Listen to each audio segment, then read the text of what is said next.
we all know that India is currently facing one of its worst water crises in a decade. Of 91 reservoirs nationwide, they have only 29% of water left in them.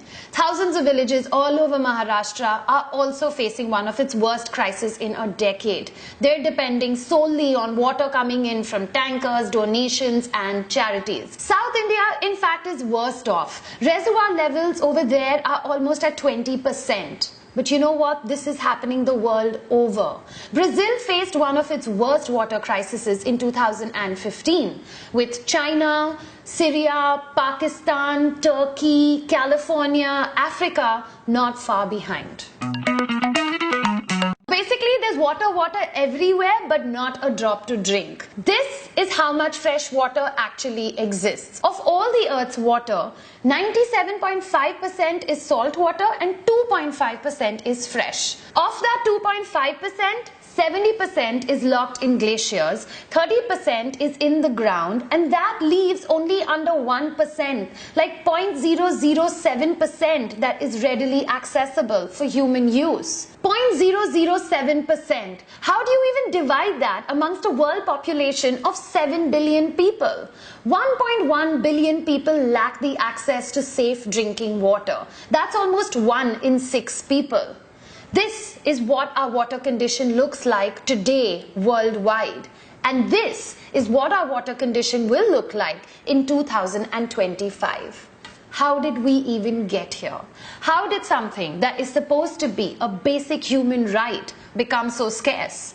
There's a number of factors that have contributed to this. There's environmental factors like floods, global warming, drought. Then of course there's the man-made factors where the demand is way more than the supply. Countries like India and China, which are obviously at the forefront of this current water condition that we are suffering from.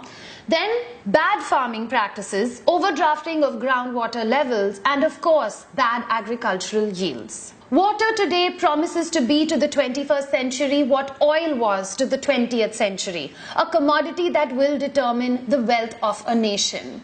When there is a crisis, two types of people emerge. You have your problem solvers and you have the people that take advantage of that current situation. And that's where privatization comes in. But how can that be, right? How can you almost privatize something that is supposed to be a basic human right to all? A man can survive months without food, but he cannot go even beyond 5 to 7 days without water. In fact, in 2010, the United Nations passed this huge glorified resolution where they said, the United Nations recognizes the right to safe and clean drinking water and sanitation as a human right, something that is essential for the full enjoyment of life and all human rights. But unfortunately, today we're in this situation where as the demand grows, the infrastructure for water crumbles and ultimately the world is running out of water. Now, many people out there believe that the cash-strapped governments can be helped by these angel investors, people that will come in and put their own private money. But not everyone believes that such kind of partnerships will actually improve the access of water to those that need it the most, the poor. Market distortions will kick in and they will ultimately deprive the needy of one of life's most critical resources. In fact, we already have the Indian version of something like this. It's called the water mafia. What we take for granted, something that is free-flowing from our taps, people in the slums actually pay for 1 hour of water every day, 2,000 rupees a month. Water tanker mafias today are selling 9,500 liters of water for almost 3,500 to anywhere up to 9,000 rupees per trip. Where do you think their water is coming from? Our municipal cooperation pipes. In fact, California also has another sophisticated version of this. It's called a water bank, where big companies are buying water. But wait a minute, I just told you that California doesn't have any water. So what they're doing is they're buying something that is called as paper water. When California actually has that water in the future, it guarantees that these businesses will be the first ones to get that water. So what did they basically go and do? They went and they bought shares in water. They privatized our electricity, and look at where it got us. With Reliance ruling the roost, even if you change to Tata Power, you have to pay Reliance something that is known as a wheeling charge, a charge that is almost 25% of your total bill. Can you imagine the kind of death bell that we would ask for if they privatized our water? Our government claims that almost 45% of water gets lost because of leakages. Leakages that are taking place because of old drainage systems, systems that they don't have the money to fix or the will to do so. So why not bring in some rich people who have that money to invest in our infrastructure? Let them take care of it. If they take care of it, rich people will have water. Water that poor people ultimately won't. Another thought that is out there is that if you put a value on something that is so precious, then maybe people will value it even more. Human beings need at least 5 liters of water a day for your hydration. Then you need at least 25 liters a day minimum for your hygiene and your basic needs. That's a hell of a lot of water and a lot of people that we have here in India. Put a value on it, charge them. Maybe then they'll value it even more. In thirsty regions of the world, Nestle and Coca-Cola have constantly been clashing with communities. They're getting perceived as those big giant companies that are sucking small villages and farmers dry.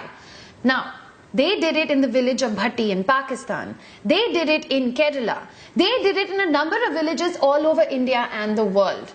While both companies may have these very aggressive water-saving campaigns that they have deployed, because after all, they know that water is a very essential input to their business. But at the same time, remember how I told you, when there is a crisis, there's the problem solvers and the people that take advantage of it?